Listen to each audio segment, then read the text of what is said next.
Woman was God's second mistake. A line from Nietzsche that lands like a punch to the soul. It doesn't just provoke, it shatters. A single sentence that feels like a stone crashing into the calm waters of modern thinking. Shocking. Offensive. To many, it's the undeniable signature of deep-rooted misogyny. But long before Nietzsche voiced such brutal thoughts, his mentor, the man who taught him how to stare directly into life's abyss, had already built the philosophical framework behind such darkness. That man was Arthur Schopenhauer. Welcome to your inner mirror. Today, we begin one of our most difficult, and perhaps most necessary, journeys. We dive into the mind of one of the most bleak, razor-sharp, and brutally honest philosophers of all time. Our aim? To understand one of his most infamous beliefs, what Schopenhauer thought about women. Let me be clear, this won't be easy to hear. Schopenhauer's words are not warm. They're cold, bitter. He has been, rightly, labeled a misogynist, and perhaps he was. But here, we don't deal in easy labels. Like all true philosophy, we ask deeper questions. What did he actually mean? Why did he say it? Because maybe, just maybe, behind the bitterness lies a truth too uncomfortable to face. And so, we call it hate, simply to avoid confronting it. We're not here to defend Schopenhauer. We're here to do something harder, to understand him, to explore his worldview not as hateful outbursts, but as the careful diagnosis of a man who believed he had uncovered the illness at the root of human life. And to do that, we must also turn inward and ask ourselves, do his words, even the harshest ones, echo feelings we've known but never dared to voice? To grasp why Schopenhauer said what he did about women, we must first understand the heart of his entire philosophy. He didn't see the universe as divine, peaceful, or even rational.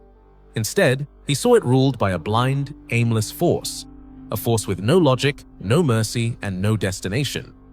A force that only wants to exist, to expand, and to repeat itself endlessly through birth, pain, and death. Schopenhauer called this force the will to live. Everything we see, animals, people, nature, is simply the surface, the visible mask of this deeper will. And we are not truly free. We don't choose with reason. We're not autonomous minds. We are puppets, pulled by the strings of the will. Our passions, our dreams, our obsessions, they are not fully ours. They are tools the will uses to keep its cycle going. The will has one aim only, to preserve life, at all costs. And to Schopenhauer, this life we're trapped in is nothing but suffering. He said life moves like a pendulum, swinging between pain and boredom. We suffer when we desire what we don't have. But even when we finally get it, the joy is fleeting. We soon feel empty, restless, and so we want something new. And the cycle of pain begins again. We are like beggars given a meal today, only to go hungry tomorrow. Happiness? A mirage, a brief illusion in an endless desert of suffering. From this dark and relentless vision, Schopenhauer turns his gaze toward humanity. And this is where he makes a key distinction. Men and women are not two versions of the same human being. They are two separate instruments, used by the will to achieve its biological goal. In his essay on women, Schopenhauer writes things that still sting. That women possess less logic, are governed by short-term instincts, lack a deep sense of justice, and are more prone to deception. These claims are painful, no doubt. But in his view, they don't come from hatred. They come from his metaphysical logic, his belief about how life and the will operate. To him, woman is the purest, most perfect expression of the will to live. She is the guardian of the species. Her instincts, her mind, her being, everything, is shaped by nature for one overwhelming purpose: biological continuation. When he says that woman lives trapped in the present moment, he doesn't mean she is foolish. He means her role is to care for life here and now. Her genius lies not in abstract thought, but in instinct. Her mind is rooted in the real world, in the security of the home, the raising of children, the management of survival. She cannot afford to drift into ideals or lofty truths, because her mission is grounded in life itself. She doesn't search for truth or beauty in some philosophical sense. She seeks security and continuity for herself and for her children. And Schopenhauer insists, this is not a moral judgment, it's simply the natural function assigned by the will. By contrast, the man is an anomaly, a rare chance to rebel against the will. While woman is designed to fully serve the species, man alone has the strange ability to step away from that biological program. A man can surrender his comfort, his joy, even his life, for something with no survival value at all. He may die in a war for something as abstract as honor. He might spend decades building a cathedral he'll never see completed. He may fall into madness chasing a math problem, painting a vision, or composing a symphony no one asked for. And in these moments of art, science, or sacrifice, man, according to Schopenhauer, is betraying the will. He is not serving nature. He is serving something higher, the selfless pursuit of timeless ideas, the love of truth, the refusal to follow instinct. This, right here, is where Schopenhauer's bitterness takes root. He sees woman as the symbol of life's affirmation, and life to him is not a gift, it's a curse. But in man's creative madness, he sees the rare chance to say no to life, to escape the will, through art and renunciation. Woman is the species' grounded sanity. Man, at his most transcendent, is sacred madness, the only being daring enough to turn his back on nature. This worldview grows even harsher when it turns toward love. To Schopenhauer, romantic love is nature's cruelest deception, the most elegant trick ever played by the will to live. In his essay, The Metaphysics of Sexual Love, he argues that when a man falls deeply in love, he is not choosing. It is the species choosing through him. All the drama of romance, the soulmates, the destiny, the poetry, is just a biological costume meant to hide a brutal purpose, to reproduce in the most efficient way possible. A man is subconsciously drawn to traits like youth, health, and symmetry, not for beauty alone, but because they signal the ability to bear healthy children. And a woman, in turn, is drawn to strength, intelligence, status, and security, because these will protect and support her during the vulnerable years of motherhood. So what we call love is actually a genetic strategy to bond two people who under other circumstances might be indifferent or even incompatible. Passion, Schopenhauer says, is a mirage. It fades the moment the will gets what it wants, reproduction. And this, the moment where love turns transactional, is where Schopenhauer's vision of women becomes not only deeply painful, but for many men, uncomfortably familiar. In his view, women know, even if only instinctively, that their power over men lies in the sexual desire they provoke. And they use it, charm, tenderness, flirtation, and even staged vulnerability, as biological weapons to attract and lock down the best provider and protector available. A woman who marries for love, he writes, is actually securing a lifetime contract of support. A man who marries for love is handing over a blank check to the species. Offensive, without a doubt. Oversimplified? Possibly. But before we burn his books, let's pause and ask something harder. Haven't we seen this in our lives, in the lives of friends? Haven't we seen brilliant men full of potential change their entire path, abandon their ambitions, pour out their time, energy, and resources for a passion that seemed irresistible? And haven't we also seen how the dynamic of a relationship changes after marriage, after children, transforming from romantic fire to pragmatic partnership, focused on routine, survival, and order? Schopenhauer gives that feeling a name, and he builds a full philosophy around it. The feeling of being caught, of falling into a beautiful, sweet-smelling trap, whose real purpose only becomes clear with time. But it would be shallow to stop here. To truly understand this philosophy, we need to go deeper, into the life of the man himself, because ideas don't rise from nothing. They grow out of experience, from character, and very often, from pain. Schopenhauer's work is not just theory, it is pain, turned into philosophy. And that pain begins with the first and most powerful woman in his life, his mother, Johanna Schopenhauer. Johanna was not a typical woman of her era. She was brilliant, a successful novelist, and socially elite. After the probable suicide of her husband, she moved to Weimar and hosted one of the most prestigious literary salons in Germany. She was independent, charismatic, and worldly, but to her son Arthur, she was cold, distant, emotionally unreachable. Their relationship was a constant emotional war. She saw him as gloomy, arrogant, and dramatic. He saw her as vain, shallow, and narcissistic. Their letters are filled with blame and contempt.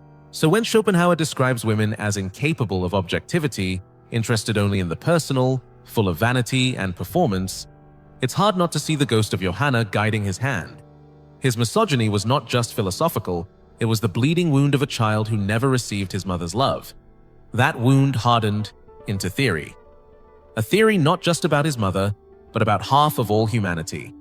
It was the desperate attempt of a man in pain to prove that his suffering was not private, but universal.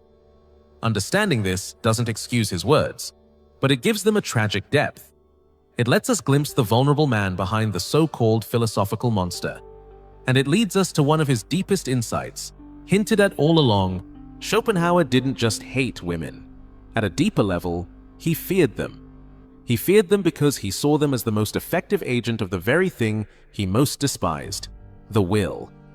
He saw women as subtle, irrational, and uncontrollable power, a force that dominates men through desire. A man can build entire systems of logic. He can follow strict self-discipline. He can attempt to free himself through reason and through art. But then, a woman appears, the embodiment of beauty, the promise of pleasure, the siren song of life. And suddenly, the whole structure of reason begins to fall apart. The philosopher becomes an animal again. In Schopenhauer's eyes, a woman's power isn't found in strength or argument. It's something far more ancient and far more dangerous. The power of seduction. The ability to pull even the strongest man off his path. To make him trade his highest values for a fleeting moment of pleasure, for the illusion of romantic unity. She is, to him, the smiling face of the biological prison. And he, the man who spent his life searching for the key to escape, saw in her its most formidable guard.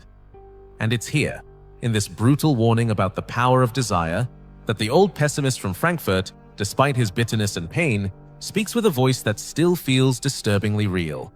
Because if we're honest, and if we look around, Schopenhauer's warning isn't just a 19th century theory. It's a drama that plays out every single day. A man with purpose, a mission that gives his life direction, carries a focused, masculine energy. It could be his work, his art, his spiritual path, his role in the world. It is his North Star. But one of the most common tragedies is this. A man falls under the spell of passion and gives it all up. He makes a woman the center of his universe. His goals, his hobbies, his friendships, all pushed aside. He sacrifices everything at the altar of love. He stops being the captain of his ship and becomes a passenger on hers. And then comes the cruel irony. By giving up his direction, by surrendering his purpose, he also gives up the very things that once made him attractive. His independence, his hunger for something greater, his focused masculine energy. They fade. He becomes needy, dependent, orbiting. And the same woman he gave up everything for begins to lose respect for him. Because deep down, a woman cannot respect a man who no longer has his own center. The love that was supposed to build him consumes him. The connection that was supposed to empower him weakens him. And so Schopenhauer leaves us with a final warning, one that, when stripped of its rage, becomes a clear, strategic truth. Don't be fooled by the perfume of desire. Don't blindly trust your most intense emotions. Look past the beautiful face, the charming smile, the promise of ecstasy. Pause and ask yourself, is this feeling truly mine? Is this the choice of a free man, or is the species speaking through me? Is this the blind will, using me as a pawn in its endless game, uncaring of my happiness, my purpose, or my soul?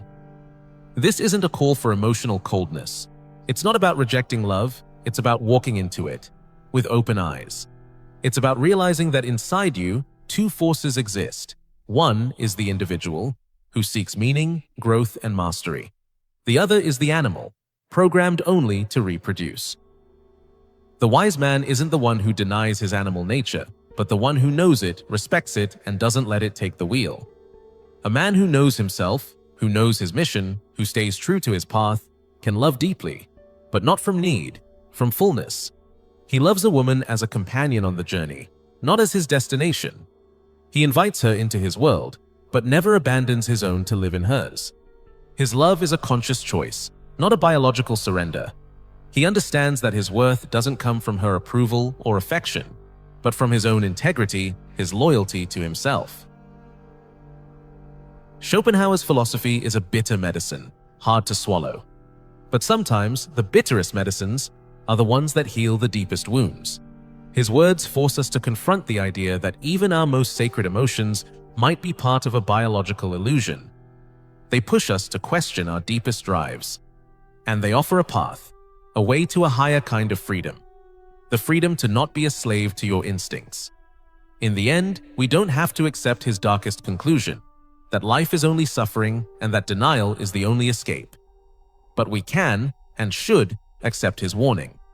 A call to build a center so strong, a mission so clear, and a self-respect so unshakable that no storm of passion can throw us off course. I hope this reflection, deep and yes, disturbing, has given you a new way of seeing. If you've made it to this point, I commend you. You've shown strength and a rare kind of curiosity. But I don't want this to end here. Share your thoughts in the comments, as always, with the respect this community is known for. Have you ever felt this tension in your life, between your purpose and the pull of romantic love? Have you ever wondered if love itself sometimes hides a more practical agenda? Your stories matter. They are deeply valuable. And if you've reached the end of this journey into the depths of Schopenhauer's mind, write the word will in the comments. It will be our quiet signal, our way of recognizing those who are unafraid to explore darkness in search of light. If this video brought you value, please support your inner mirror by subscribing, liking, and sharing this conversation.